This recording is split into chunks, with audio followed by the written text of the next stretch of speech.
luar biasa dalam kehidupan kita sebagai orang Katolik. Sakramen perkawinan. Dan berkaitan dengan hal ini ternyata kita mempunyai bacaan yang semula saya rencanakan lain, tapi diubah, dan bagus sekali bahwa ternyata perubahannya meyakinkan, bahwa rupanya nanti akan sharing sesuai dengan perubahan itu. Tapi saya tertarik, yang jelas peristiwa Kana itu peristiwa mukjizat yang pertama dilakukan oleh Yesus, dan dilakukan Yesus dalam kehidupannya. Ketika kita mengenal apa itu mukjizat dalam kehidupan kita, tentu kita akan tertarik untuk mendengarkan apa yang Yesus lakukan. Ternyata mukjizat itu perbuatan Allah yang di luar jangkauan manusia biasa. Kita tidak mampu, tapi Allah mampu melakukan. Dan yang menarik itu dilakukan melalui pribadi Yesus. Air biasa menjadi anggur. Dan inilah mukjizat.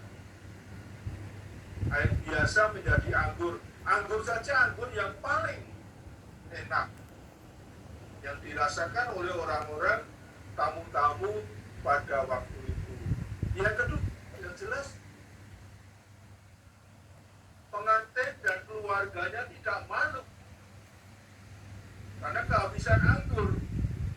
Padahal dalam pesta perjamuan di dunia Timur Tengah sana, anggur itu bagian utama dari sebuah pesta.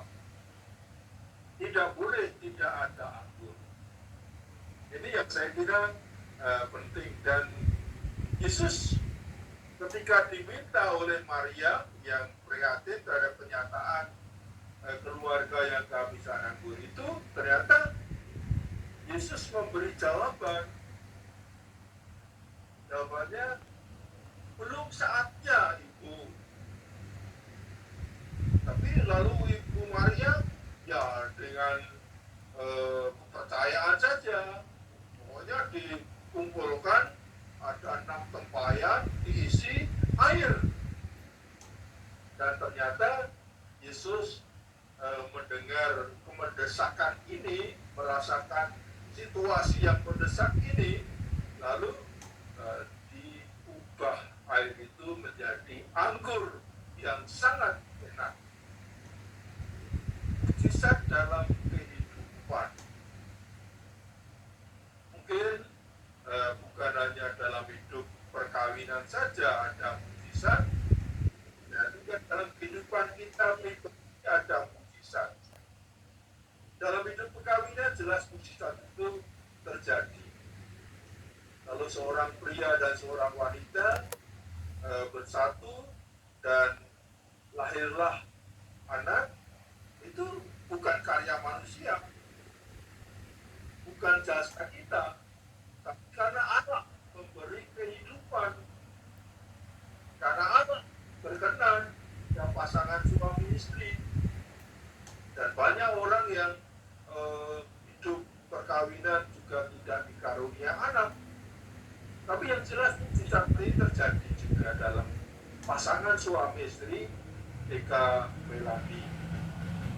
Dan juga dalam pasangan itu ternyata 44 tahun. Itu juga suatu mukjizat.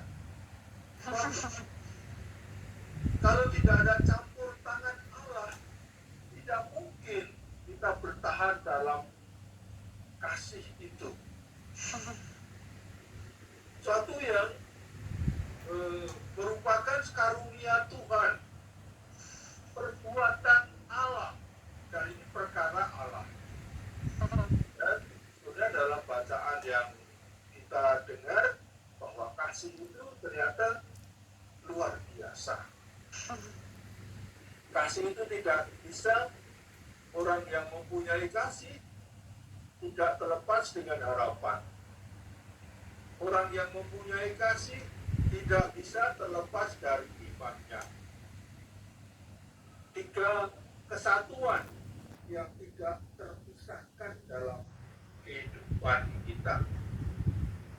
Kita syukuri bahwa kasih itulah yang mempersatukan pasangan suami istri ini, Eka dan Melani. Melani Eka Budianta. Dan ini suatu mukjizat dalam kehidupan, dalam keluarga pasangan suami istri.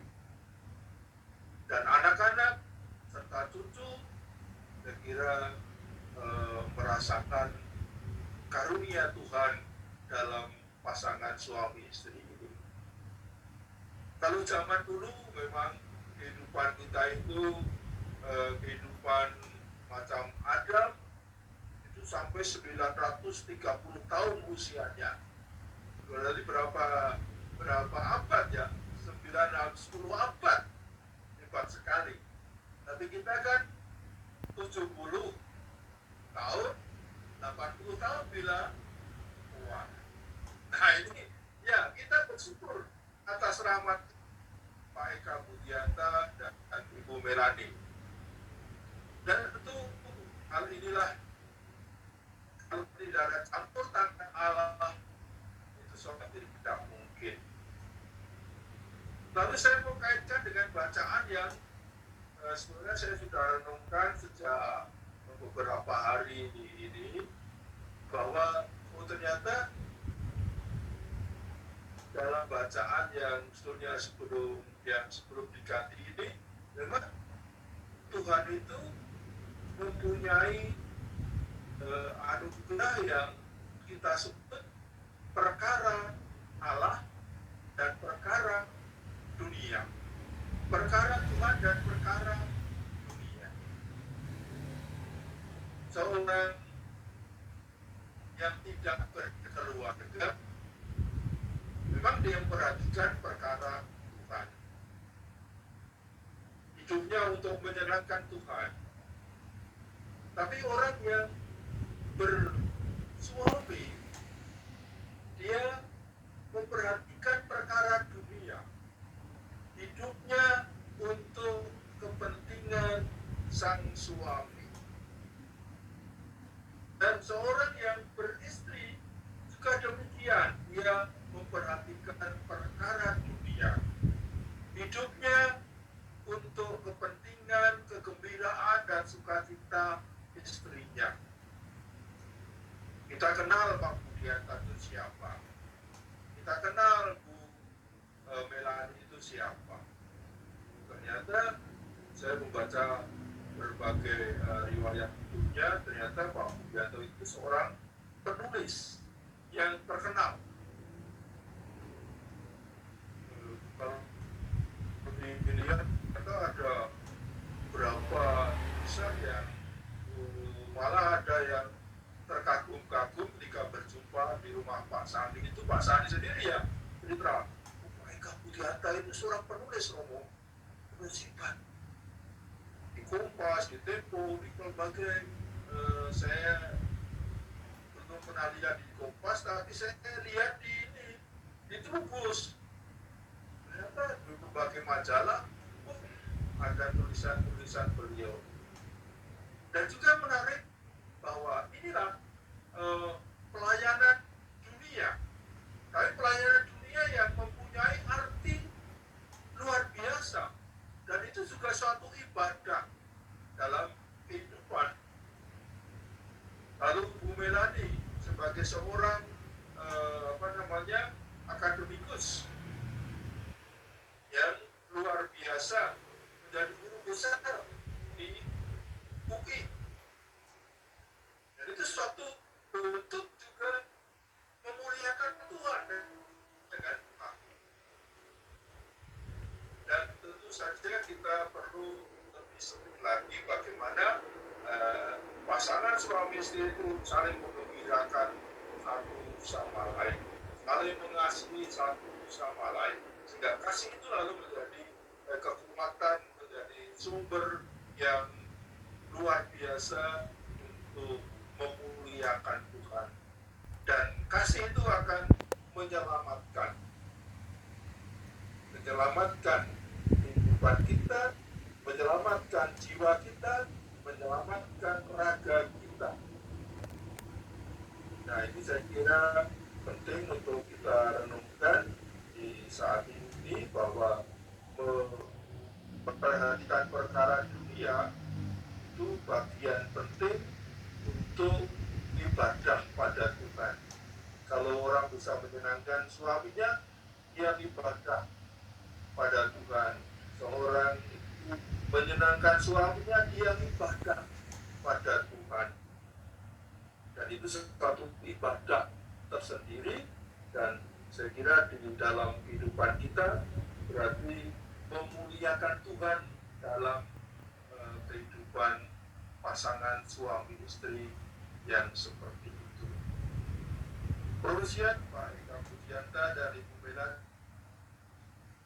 44 tahun bukan waktu yang pendek, tapi nanti 50 tahun lebih lagi akan merupakan pesta emas yang akan memberi kegembiraan lebih luar biasa.